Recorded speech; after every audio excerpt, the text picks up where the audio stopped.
मेरे जीजो, आज के लम्हे बड़े खास हैं। खास इसलिए है कि हम खास कलाम को नोश करने के लिए यहां पर पूरी तैयारी के साथ आए हैं। कौन कौन आज पूरी तैयारी करके आया? यहां नुमान कोई हमें नजर आता है, वो पूरी तैयारी करके अलीशा से उसके पास मुलाकात के लिए आया है। क्यों नहीं? ये पूरी तैयारी करके आया ना, शिफा लेने की पूरी तैयारी करके आया है। पहली बात यह है कि नुमान है कौन, ये जानना हमारे लिए ऐसा जरूरी है। ये लाइट मुझे दे दें यार, ये जरा मेरे पास जो है ना, इधर लाइट कम है।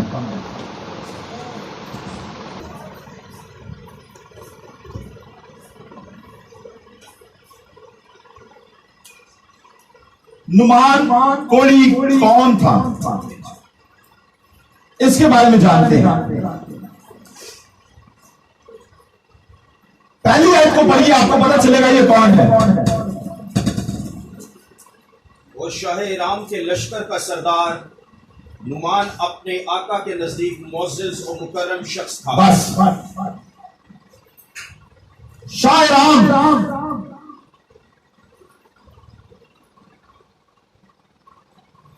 इराम इसराइल के शुमाल मगरब में वाक़या था।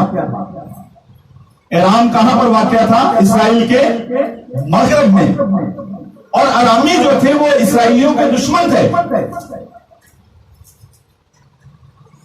और इनके बारे में लिखा है अरामी इसराइल के रिवायती दुश्मन थे। जैसे हमारा रिवायती हरीफ कौन है, आपको पता है? हमारा रिवायती हरीफ कौन है? नहीं, बीइंग से पाकिस्तानी, इंडिया। हमारा कौन है? पता चला आपको? रिवायती हरीफ इंडिया है। इसी तरह इसराइलियों का रिवायती दुश्मन ईरान था।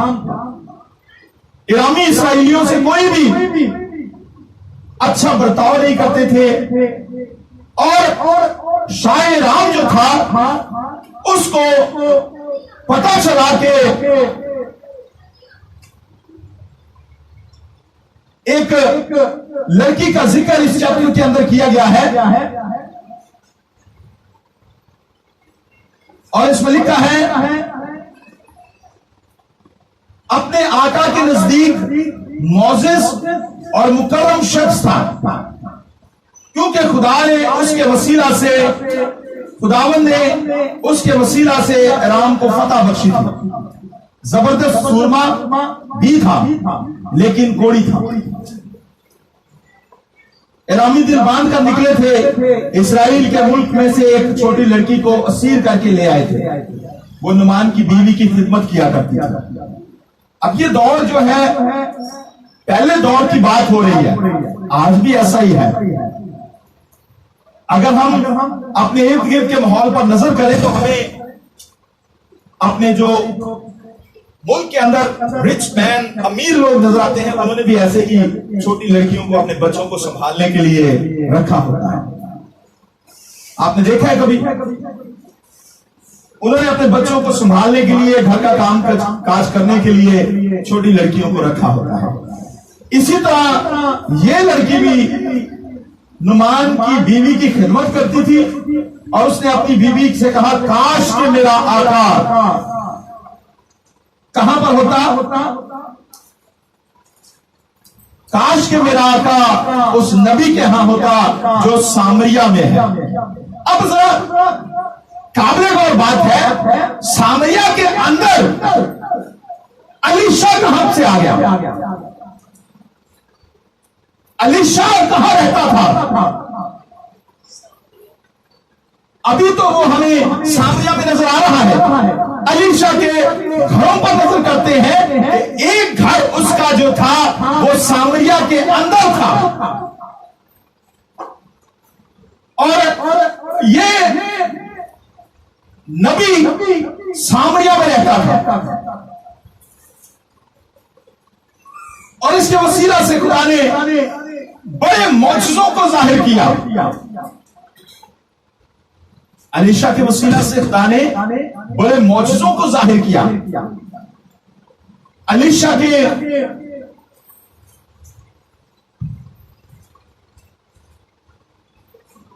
अब अगर आप इसके दो मौजज़े मैं आपको आपके नजरों के सामने लेकर आना चाहता हूं। जरा 5 बाब की 38 आयत को पढ़िए, आपको अलीशा के मौजज़े दिखाता हूं। 4 बाब की 38 आयत को पढ़िए। और अलीशा फिर जलजाल में आया और मुल्क में काल था और अंबियाजादे उसके हजूर बैठे हुए थे और उसने अपने खादम से कहा, बड़ी देग चढ़ा दे और इन अंबियाजादों के लिए लिप्सी पका। और उनमें से एक खेत में गया और कुछ तरकारी चुन लाए। सो उसे कोई जंगली लता मिल गई। उसने उसमें से अंदराइन तोड़कर दामन भर लिया और लौटा और उनको काट कर लिप्सी की देग में डाल दिया, क्योंकि वो उनको पहचानते ना थे। चुनाचा उन्होंने उन मर्दों के खाने के लिए उनमें से उंधेला और ऐसा हुआ कि जब वो उस लिप्सी में से खाने लगे तो वो चला उठे और कहा, आए मर्दे खुदा, देग में मौत है। और वो उसमें से खा ना सके। लेकिन उसने कहा कि आटा लाओ और उसने उसे देग में डाल दिया और कहा कि उन लोगों के लिए उंधेलो ताकि वो खाएं। सो देग में कुछ मुज़र चीज बाकी ना रही। यहां हम देखते हैं कि अलीशा ने उस मुज़र चीज को जो है वो पाक कर दिया। ये मौजज़ा हुआ। यहां लिखा है कि कोई जंगली लता, ये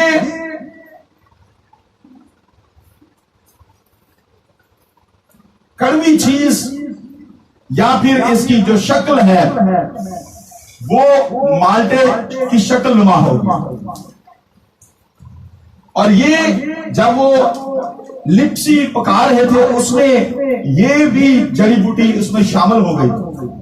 और फिर लिखा है कि जब उन्होंने देखा तो उनको मालूम हुआ कि ये जो सारी देग है इसमें जहरीलापन है, जहर से भरी हुई है। तो वहां पर कलाम में लिखा है कि अलीशा ने क्या किया, आपने सुना नहीं जो पढ़ा गया? क्या किया उसने?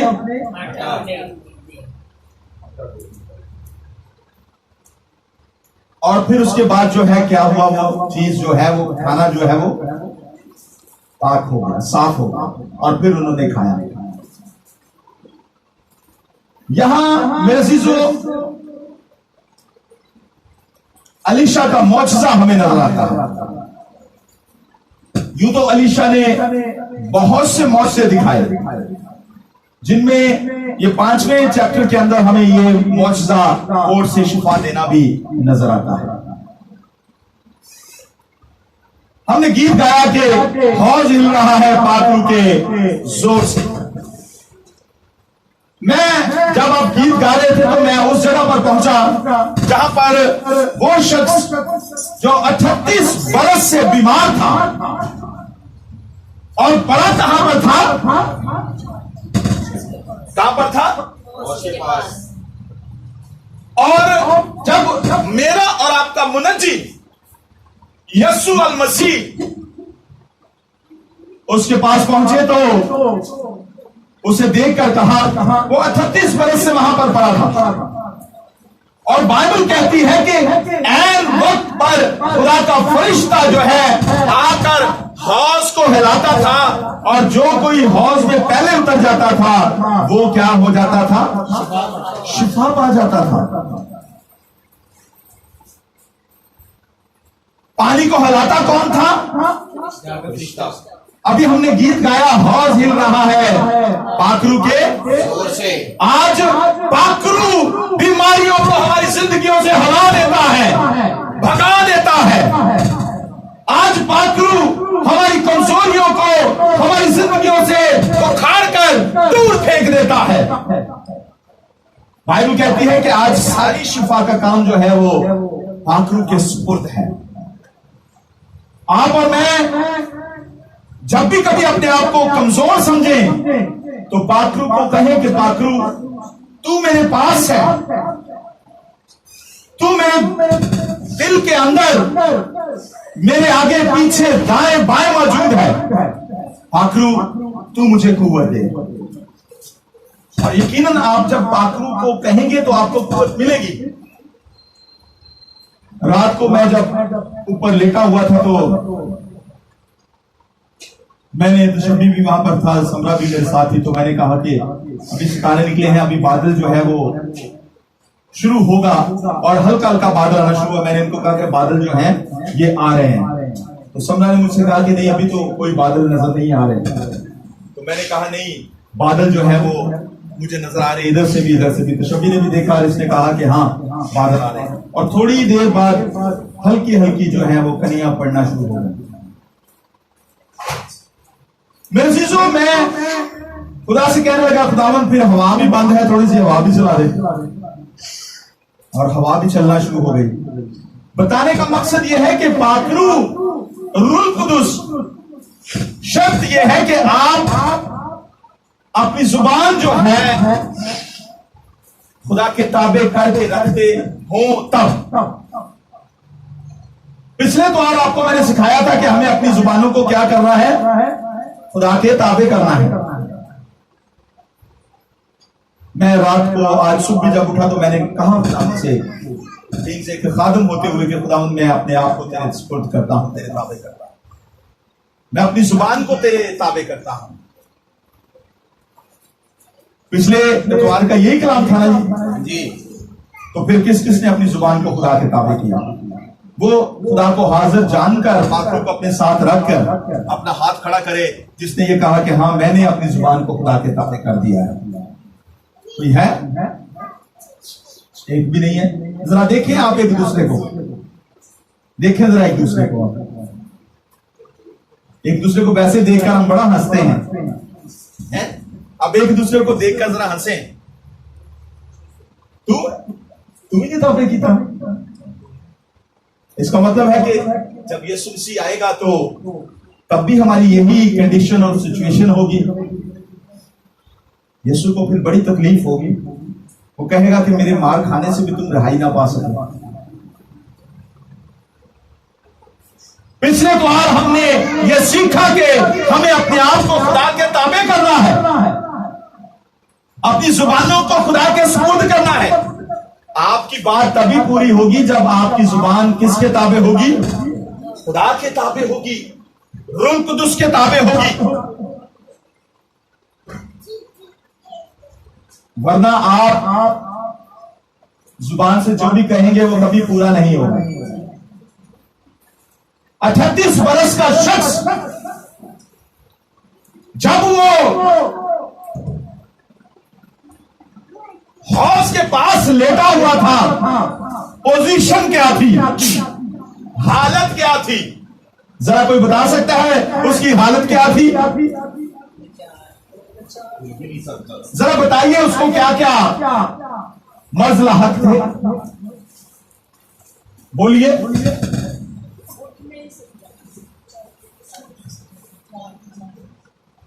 क्यों जी विक्रम साहब? हमने गीत गाया, हौज हिल रहा है पाखरू के जोर से। हौज तो हिल रहा है किसके जोर से? हम हिलते ही नहीं है। आप और मैं हिलते हैं? काम के लिए बड़ा हम कहते हैं बच्चों को हिल भी जाओ, हम काम कर ले। कहते हैं कि नहीं? क्यों जी फैसल साहब, कहते हैं कि नहीं? ओ भाई हिल जाओ, काम कर लो। कभी ये नहीं कहा हमने हिल जाओ, हमें टाइम पर खुदा की इबादत करना है, हिल जाओ। आप तो ऐसे लोग हैं कि आपकी जुबान हिलती है और खुदा काम करता है, खुदा अपनी कुदरत को जाहिर करता है। आप खुदा के परस्तार हैं, खुदा के बरगजीदा हैं, चुनीदा हैं, उसके चुने हुए बेटे और बेटियां हैं, और आप पर बर्रे का लहू है, आप पर बर्रे का लहू, आप उसके लहू के नीचे हैं। 38 बरस का शख्स, मैं उसकी पोजीशन आपको बताता हूं। उसकी पोजीशन क्या है? पैरालाइज। हाँ, आप कह रहे हैं बीमार है। बीमार तो आप में सारे किसी ने पूछोगे मैं भी बीमार है जी, एक ही जी लत्ता पीड़ होती है या बीमार है, कि गोडे पीड़ होते हैं या बीमार है, सिर पीड़ होता है बीमार है, टेम्परेचर है बीमार है, कोई भी हालत है बीमारी को साबित करती है। ये पैरालाइज था। ऐन वक्त पर खुदा का फरिश्ता आकर हौज को हिलाता था और जो शख्स पहले उतर जाता था वो शिफा पा जाता था।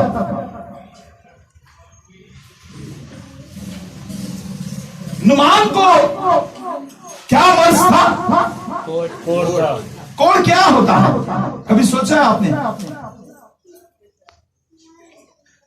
कोड़ क्या है? एक लाइलाज बीमारी। Praise the Lord. क्या बीमारी है जी? लाइलाज। और ये कौन सी बीमारी है? जैसे कैंसर को कहा जाता है, किसी को हड्डियों का कैंसर है, किसी को जिगर का कैंसर है, इस तरह। हाँ, इसमें जो कोड़ है ये जल्दी बीमारी का नाम था, जल्द की बीमारी होती थी, और ये ऐसी बीमारी थी जो दूसरों में शिफ्ट होती थी छूने से। दूसरों में क्या होता था? ये शिफ्ट होती थी मेरे अजीजों। लेकिन आपने अगर मेरे मसीहा को, अपने मसीहा को देखा हो तो मसीहा जो थे वो जाकर बीमारों पर ऐसे हाथ रख देते थे, छूते थे। मेरी जिंदगी के अंदर बीइंग ए खादिम होते हुए जब मैं बहुत से पेशेंट्स पर, मरीजों पर, मुझे एक पेशेंट याद आ गया। सदर बाजार में एक लेडी थी, तो उन्हें ब्लड कैंसर था। वो जब वॉमिट करती थी तो उनके वॉमिट के अंदर जो है, उनके जिस्म के अंदर से खून के लोथड़े बाहर आते थे, और उनके ब्लड की स्मेल इतनी बुरी थी कि मुझे आज भी याद है कि जब वो वॉमिटिंग करती थी, उनका शोहर उनके मुंह के आगे वो जग कर देता था, उसमें खून भर जाता था। उस खून में से इतनी बुरी स्मेल आती थी कि अगर कोई भी सूंघता था तो उसको कैं या मकली या ऐसी कंडीशन लाहक हो जाती थी। जैसे यहाँ पर हमें कलाम में नजर आ रही है कि ये जो जहरीली लता थी, लिस्पी जो पकाई गई, उसके खाने से इंसान को कैं या मकली की कैफियत तारी हो जाती थी। यहाँ हमें वो मौजूदा नजर आया जो अलीशा ने उस देख के सालन को जो है उसको क्या कर दिया? पाक कर दिया, साफ कर दिया। उसके उस जहरीलेपन को क्या कर दिया? खुदा की कुदरत के वसीला से जहरीलेपन को। और इंसान से बड़ा जहरीला कोई है? क्यों जी ऐसा नहीं? कहते सब बड़ा जहरीला होता है कि नहीं जी? तो इंसान से बड़ा कोई जहरीला है? नहीं। इंसान भी बड़ा जहरीला है, लेकिन हमें अपने जहरीलेपन को खुदा के ताबे करना है। वो हमें दुरुस्त करने की कुदरत रखता है, वो हमें शाहकार बना देता है। नुमान जब शाह इस्राइल के पास आया, मैंने इरामियों के बारे में आपको बताया कि ये रिवायती दुश्मन थे इस्राएलियों के, और मैंने आपसे कहा कि हमारा रिवायती दुश्मन कौन है। आपको नहीं पता था, मैंने आपको बताया कौन है हमारा रिवायती दुश्मन? इंडिया। कहते नहीं, हम क्रिकेट में कहते हैं जी हमारा रिवायती हरीफ है। तो इसी तरह कलाम में लिखा है कि ये इरामी जो थे ये इसराइलियों से दुश्मनी रखते थे। और फिर कलाम में लिखा है कि जब शाह इसराइल को ये खत दिया गया जो शाह इराम ने लिखा था, तो मेरे अजीजों उसने जब ये खत पढ़ा तो उसने क्या किया, अपने कपड़े फाड़ डाले, अपने कपड़े फाड़ दिए।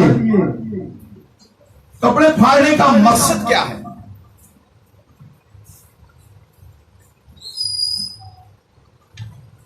सोचा कभी आपने क्या मकसद है कपड़े फाड़ने का? फिर पता था कि मैं इस काबिल नहीं हूँ कि खुदा की कुदरत और खुदा के कामों को करूँ या उसके वसीला से हो। कपड़े फाड़ने का मकसद है रंज और दुख का इजहार करना कि मैं तो ऐसा, जैसे भाई ने कहा कि मैं तो ऐसा कर नहीं सकता।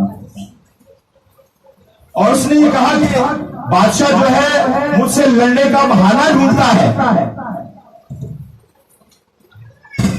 मैं क्या खुदा हूं कि बचाऊं या मारूं या शिफा दूं?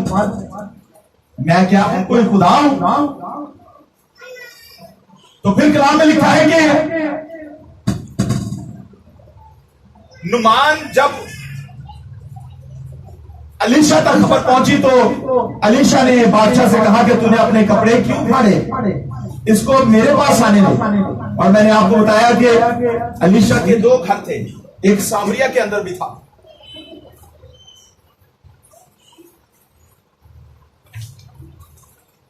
Oh thank you Lord, thank you Jesus. देखिए पाक मुझे कहां पर ले गया, आपको भी लेकर चलता हूं। इसलिए यीशु मसीह सामरिया औरत के पास पहुंचे थे। अलीशा भी सामरिया में था। इसका मतलब है अलीशा सामरिया में रहता था और सामरिया के लोगों से यीशु मसीह प्यार करता था। तो जब यीशु मसीह ने उस औरत से पानी मांगा तो उसने कहा तो यहूदी होकर हम मुझ सामरी से पानी मांगता है। अब यहां भी हमें वो नजर आता है, लेकिन यीशु ने कहा कि तू अगर जानती कि कौन तुझसे पानी मांगता है तो तू ऐसा ना कहती। इसका मतलब है यीशु मसीह को सामरिया के लोगों की भी फिक्र थी। इसलिए फिक्र थी कि नबी जो है वहां पर रहता था सामरिया के अंदर। यहां कलाम में दर्ज है।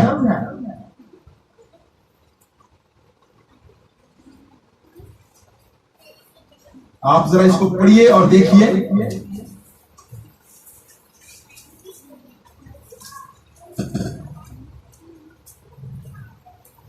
जरा यहां से पढ़िए। और मैंने आगाज में कहा कि ये अभी शिफा इसने लेनी है और ये पूरी तैयारी करके आया है। और मैंने आपसे पूछा कि आप पूरी तैयारी करके आए हैं, तो कोई भी ये नहीं कह रहा था कि मैं पूरी तैयारी करके आया हूं। मेरे चीजों पूरी तैयारी के ताल्लुक से मैंने आपको दाऊद भी दिखाया। ये दाऊद जंग करता था तो पूरी तैयारी के साथ। आप पेपर देने जा रही हैं तो आप पूरी तैयारी करके नहीं जाती। कोई पेंसिल या पेन या कोई रबड़ या कोई ऐसी चीज, स्केल, सारी चीजें तैयारी करके लेके जाते हैं या कोई छोड़ जाते हैं, कोई बात नहीं उससे किसी से मांग लेंगे। पूरी तैयारी करके जाते हैं ना। जिन्होंने एग्जाम दिए हुए हैं उनको पता है, जो इस हिस्सा से निकले हैं उनको पता है। और मेरे चीजों कोई भी चीज आप मिस नहीं करते। यही पोजीशन नुमान की है। हालांकि उसको शिफा नहीं मिली, लेकिन वो घर से पूरी तैयारी के साथ निकला है। क्या आप और मैं पूरी तैयारी के साथ घरों से निकलते हैं? पूरी तैयारी के साथ निकलेंगे तो कामयाब होंगे। अगर पूरी तैयारी करके नहीं निकलेंगे तो आप कामयाब नहीं होंगे। कलाम का फैसला है। ये पूरी तैयारी करके आया। तैयारी देखिए इसकी क्या है, जरा देखिए, पढ़िए और क्या क्या लिखा है, क्या क्या तैयारी में लेके आया। जरा ये यहां से पढ़िए। सो वो रवाना हुआ और 10 किंतार चांदी। रुकिए, कितने कंतार? 10 किंतार। खुदा ने मौका दिया तो मैं आपको बताऊंगा कंतार का वेट बताऊंगा कितना होता है। 10 कंतार क्या लाया? चांदी। एक नंबर 1 एक क्या लेकर आया है? चांदी। 10 कंतार। कंतार का भी आपको बताऊंगा कभी खुदा ने मौका दिया तो कितना वेट होता है इसका। जी दूसरा क्या है? 6,000 मिशकाल सोना। 6,000 मस्काल सोना। 2 चीजें होगी, सोना चांदी। आगे? और 10 जोड़े कपड़े अपने साथ ले लिए। 10 कपड़े जोड़े अपने साथ ले लिए। 10 जोड़े। एक नहीं लेके सकता, एक नहीं लेके जा सकता। 10 की। ये वो अपनी जिंदगी को उस मर्द से, उसके पास हर चीज वाफर थी, इज्जत वाला, शोहरत वाला, मुकर्रम, और फिर इसके बारे में क्या लिखा है? मोसेस और मुकर्रम शख्स था। पहली आयात मुबारका के अंदर लिखा है मोसेस भी था और मुकर्रम भी था। और फिर साथ क्या था? तीसरे नंबर पर क्या था? नहीं जी, पढ़िए जरा। वो जबरदस्त सूरमा था। मोसेस था, मुकर्रम था, और फिर क्या था? जबरदस्त सूरमा था। और शायरान को इसने बड़ी फतुहात दिलाई थी, और ये बादशाह की नजर में इसकी बड़ी इज्जत थी। इसके पास हर चीज थी और वाफर थी। लेकिन जब ये शिफा लेने के लिए जाने को था तो इसने सोना लिया, चांदी ली।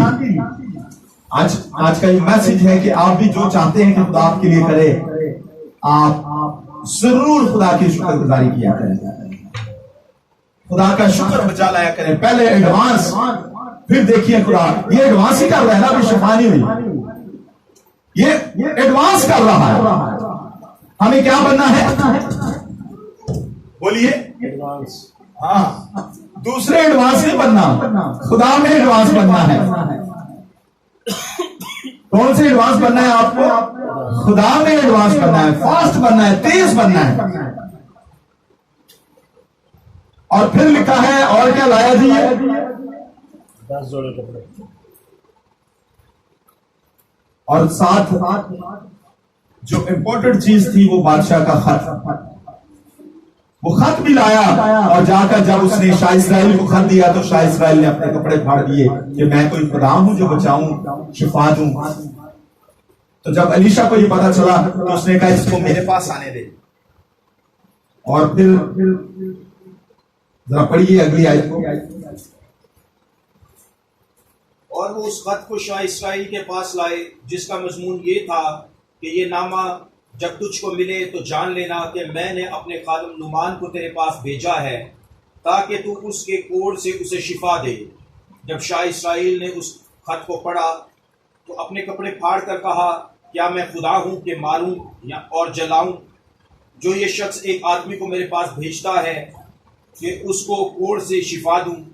सो अब जरा गौर करो, देखो कि वो किस तरह मुझसे झगड़ने का बहाना ढूंढता है। आगे पढ़िए। जब मर्द खुदा अलीशा ने यह सुना कि शाह इस्राएल ने अपने कपड़े फाड़े तो बादशाह को कहला भेजा, तूने अपने कपड़े क्यों फाड़े? अब उसे मेरे पास आने दे और वो जान लेगा कि इस्राएल में एक नबी है। सो नमान अपने घोड़ों और रथों समेत आया और अलीशा के घर के दरवाजा पर खड़ा हुआ। और अलीशा ने एक कासत की मार्फत कहला भेजा कि जा और यर्दन में 7 बार गोता मार, तो तेरा जिस्म फिर बहाल हो जाएगा और तू क्या हो जाएगा? साफ होगा। बस दरिया यर्दन में 7 गोते मार। अब जरा गौर करते हैं कि 7 गोते मारने का क्यों कहा गया? मैं रात को पढ़ रहा था, मेरे साथ जरा निकालिए।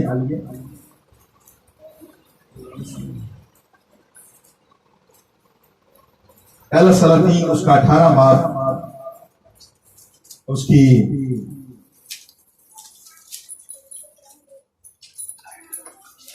लाइट दीजिए।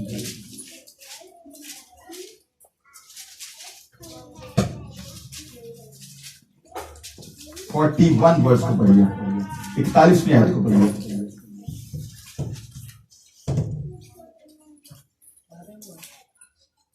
फिर एलिया ने अखयब से कहा, ऊपर चढ़ जा, खा और पी, क्योंकि कसरत की बारिश की आवाज है। सो अखयब खाने पीने को ऊपर चला गया और एलिया किरमल की चोटी पर चढ़ गया और जमीन पर सरनगू होकर अपना मुंह अपने घुटनों के बीच कर लिया। और रुकिए जी, ये भी दुआ का एक स्टाइल है, तरीका है। अपना मुंह जो है उसने क्या किया, घुटनों के बीच में कर लिया और सरनगू हो गया। ये लिखा है जी, जमीन पर क्या हुआ, और अपना मुंह घुटनों के बीच में कर लिया और अपने खादिम से कहा, जरा ऊपर जाकर समुद्र की तरफ नजर कर। और फिर क्या लिखा है, उसने क्या किया, सो उसने ऊपर जाकर नजर की और कहा, वहां कुछ भी नहीं है।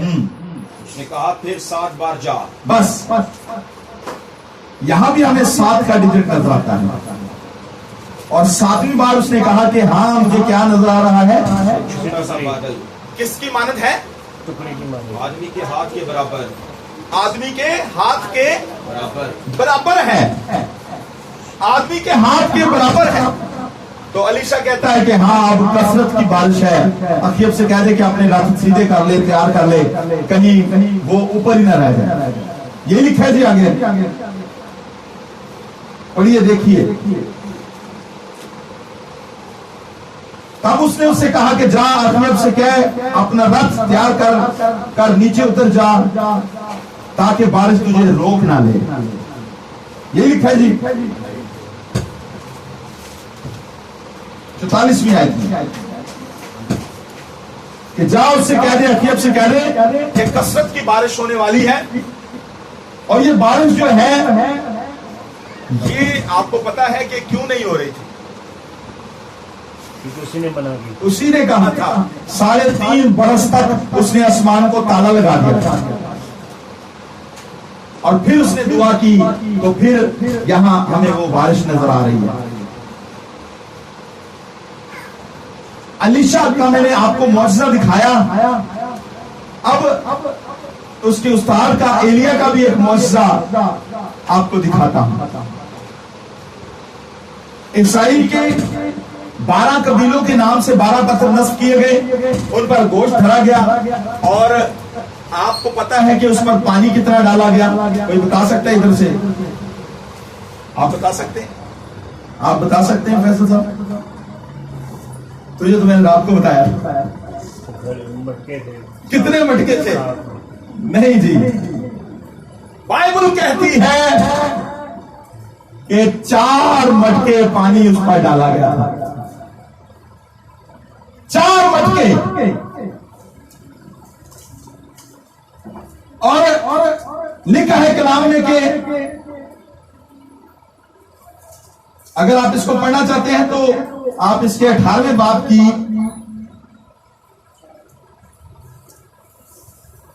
33 आयत है मेरे ख्याल से, 33 आयत को पढ़िए और आपको पता चल जाएगा। पहले सलातीन। और लकड़ियों को करीना से चुना और बैल के टुकड़े टुकड़े काट कर लकड़ियों पर भर दिया और कहा, 4 मटके पानी से भरकर उस सोखनी कुर्बानी पर और लकड़ियों पर उंडेल दो। फिर उसने कहा, दोबारा करो। कितने हो गए? 8 हो गए। उन्होंने दोबारा किया। मटके कितने थे? 4। और फिर कितनी बार हुए? फिर उसने कहा, 12 करो। कितनी बार हो गए? आप कितने हो गए? सो उन्होंने 12 भी किया। हाँ, आप कितने हुए? 12 हो गए। और फिर आगे है कुछ? और पानी मज़बा के गिरता गिर्द बहने लगा। हाँ। और उसने खाई भी पानी से भरवा दी। कितनी बार पानी डाला गया? 3 बार 4 मटके। 4 मटके कितनी बार ढेले गए? 3 दफा। फिगर कितनी हो गई? 12। पत्थर कितने रखे गए? 12। 12। इसराइल के कबीले कितने? 12। याकूब के बेटे कितने? 12। बरकत किनको मिली? 12। है? नहीं, इसराइल के सारे बेटों को बरकत नहीं मिली थी। याकूब को इसराइल भी कहा गया। आपका ये नॉलेज बढ़ाता हूं। एक को नहीं मिली। है? एक को नहीं मिली। नफ्ताली के कबीले को नहीं मिली। किसको नहीं मिली थी? वो कौन था जिसको बरकत नहीं मिली? जिसका नाम नहीं था उसमें। नफ्ताली का कबीला। दान को बरकत नहीं मिली थी। आप देख लें, दान का नाम नहीं है उसमें। अतीक में, पुराने अहदनामा में है, लेकिन जिनको बरकत मिली, आप जब मुकाशवा पढ़े तो उसमें लिखा है कि किन पर मोहर की गई?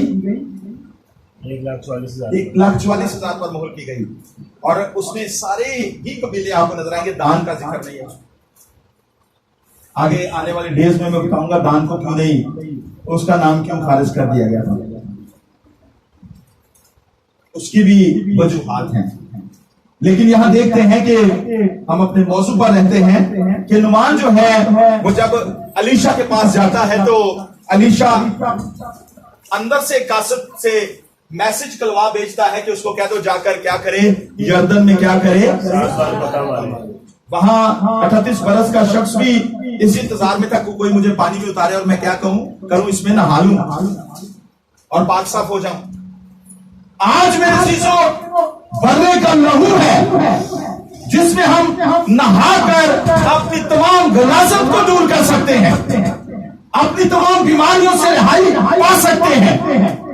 आज हम मुंतजर हैं पाखरू के, आज हम मुंतजर हैं रुल कुदुस के, आज हम मुंतजर हैं। आप मुंतजर रहें। हम गीत गाते हैं, मुंतजर मैं तेरा और देखता तेरी राह। आज यीशु के लहू से नहाए आप।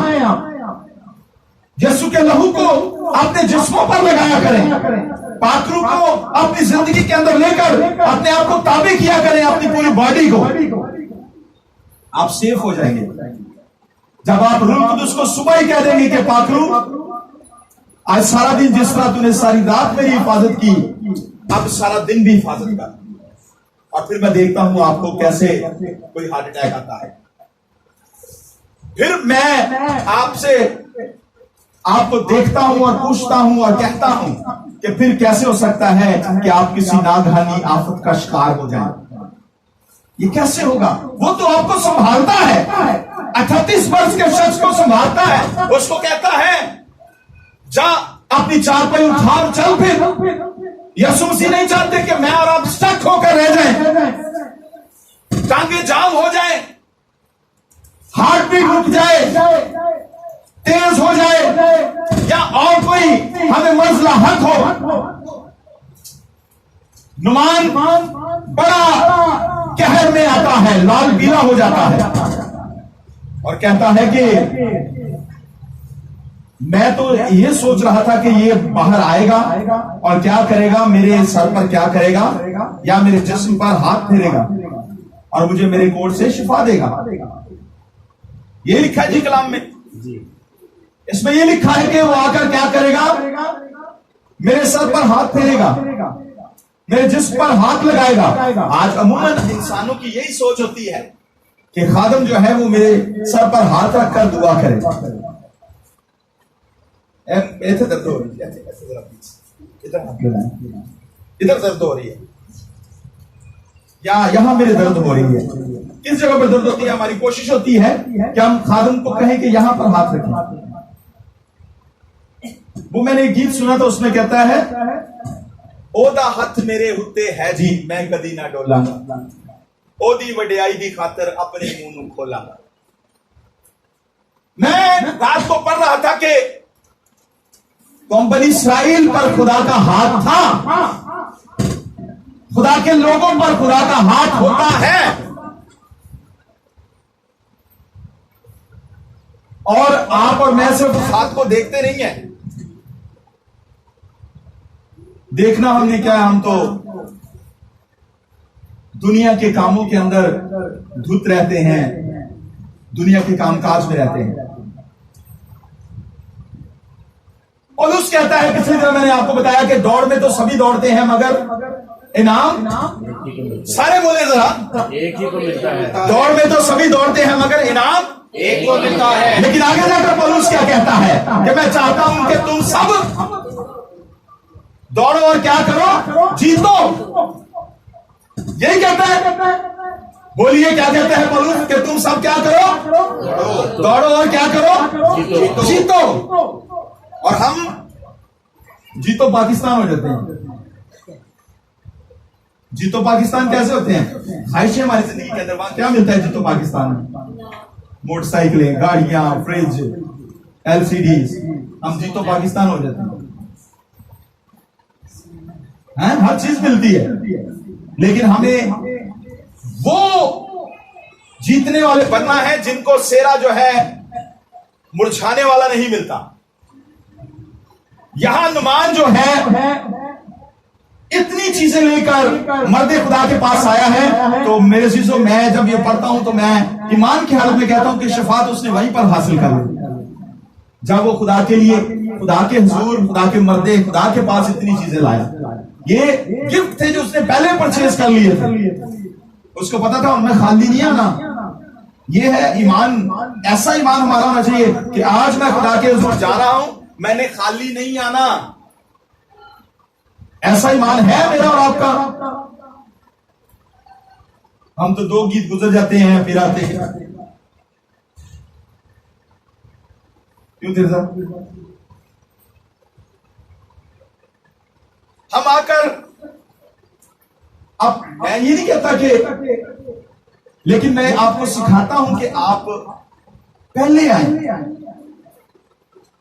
अगर पहले नहीं आ सकते तो इन टाइम आए। कोई आता है या नहीं आता, यसूसी तो आए हैं, रूह कुदुस तो आया है, पाखरू तो आया है। अब पाखरू को रंजीदा कर रहे हैं, पाखरू को रंजीदा कर रहे हैं आप। लेकिन आपको पाखरू को रंजीदा नहीं करना। नुमान वहां पर पहुंचा, उसने ये सारी पोजीशन जो है उस पर गुजर गई। और जब वो लाल पीला होकर वहां से वापस जा रहा था तो उसके एक शागिर्द ने, एक शख्स ने उससे कहा कि अगर मर्दे खुदा तुझे कोई मुश्किल काम कहता तो तू ना करता, बड़ा काम कर, बड़ा काम कहता तो ना करता। तो कहते हैं ना, मरते क्या ना करते, मरते क्या ना करते। हम सब कुछ करने के लिए तैयार हो जाते हैं, लेकिन हासिल मुख्तसर ये है कि उसने, मेरे चीजों क्या किया कि उसने जाकर दरिया के अंदर 7 गोते मारे। मैंने 12 के ताल्लुक से भी आपको बताया, 7 के ताल्लुक से भी हम चंद आयात मुबारका सीख रहे हैं जिसके अंदर कामलियत हमें नजर आती है। और ये 7 किसको शो करता है? कामलियत के रिज़्क़, खुदा को। हाँ, प्रेज़ द लॉर्ड। खुदा का आदर है, खुदा का आदर है। 7 का आदर खुदा का आदर है। लिखा है कि 6 बार उसने गोता मारा और उसको कोई फर्क नहीं पड़ा। लेकिन जब उसने 7वीं बार गोता मारा तो उसका जिस्म जो है कैसे हो गया? बच्चे की मानद। वो नया बन गया। कोड़ उसका जाता रहा। और मैंने आपको बताया, दिखाया कि अलीशा ने अपने शागिर्द से कहा, देख। उसने कहा, एक बार जाकर देखा, बदल नजर नहीं आ रहा। दूसरी बार जाकर देखा, नहीं नजर आ रहा। तीसरी बार जाकर देखा, नहीं नजर आ रहा। और आखिरी बार जब उसने कहा कि 7वीं बार जाकर देख, तो उसने कहा, अब नजर आ रहा है। एक हाथ की मानद, हाथ जितना बादल जो है वो मुझे नजर आया है। तो उसने कहा, जा अखियत से कह दे कि अब कसरत की बारिश होगी। और ऐसा हुआ। 7वीं बार और मेरे और आपके मुनज्जी मालिक दो जहां खालिक कुल कायनात यस्सु अल मसीह नासरी ने फरमाया है कि तो कितनी बार माफ कर? 7 के 70 बार। 7 का डिजिट वहां पर भी है। उसने कहा 7 के बार बाय 7 के 70 बार। 70 बार माफ कर। 7 नहीं बल्कि 70 बार। 70वीं बार भी क्या कर दो? 7 बार के। हम एक बार माफ करते हैं, एक बार भी नहीं करते, एक बार भी नहीं करते, 2 बार भी नहीं करते, लेकिन कलाम कहता है कि माफ कर। अब 7 का डिजिट जो है उसके बारे में बताकर मैं खत्म करता हूं कि आपको और मुझे हमने ये सीखा है कि हमें खुदा की शुक्रगुजारियां एडवांस करनी है अगर आप चाहते हैं कि आप कामयाबी पाएं। बर्तमाई का बेटा तमाई का बेटा बर्तमाई जो अंधा फकीर था, उसने भी एडवांस में शिफा हासिल कर ली जब उसने अपना परना जो अंधेपन की निशानी था वहां पर फेंक दिया और उछलकर कूदकर खड़ा हो गया, वो भी शिफा पा गया। और यरू की दीवार के गिर्द जब 6 चक्कर लगाए गए, जब 7वां चक्कर लगाया गया तो फौरन दीवार गिर गई। यरू की दीवार गिर गई, बड़ी स्ट्रॉन्ग और मजबूत दीवार थी। 7 ही कलमात हैं, 7 ही सितारे हैं, 7 ही कलीसियां हैं, 7 आसमान और 7 ही आसमान है मेरे अजीजों। और ये 7 का डिजिट जो है ये कामलियत का डिजिट है, खुदा का अदद है। और यकीनन हमें खुदा के फजल में छुपे रहना है और अपने खुदा को अपनी जिंदगी के अंदर रखना है। आइए सर को झुकाते हैं, सोचते हैं और देखते हैं कि मैं कहां पर हूं। सोचिए और देखिए